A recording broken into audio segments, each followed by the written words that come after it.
The first step is to pull out around 3 feet of a belt and tie a knot with the belt.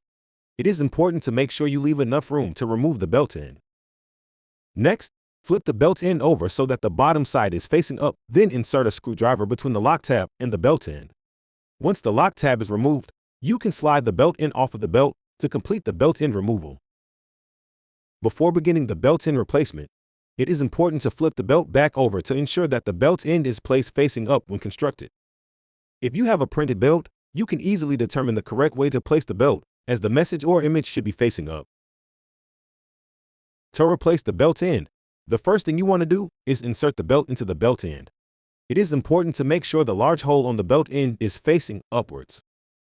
Now insert the spindle and belt lock through the bottom of the belt end. It is important to make sure the spindle goes through the hole at the end of the belt, as well as the belt end. Lastly, fit the cap to the end of the spindle to fix it in place on the top of the belt end. Once in place, we recommend tapping the top of the belt end with a hammer or the back of a screwdriver to ensure the cap is securely in place. Now you want to unknot the belt, and your belt barrier is as good as new. Keep in mind, this process isn't limited solely to our belt stanchion products. You can employ the same method to replace the belt end on all of our belt barrier products, including our safety stanchions, wall mounts, cone top belt barriers, and much more.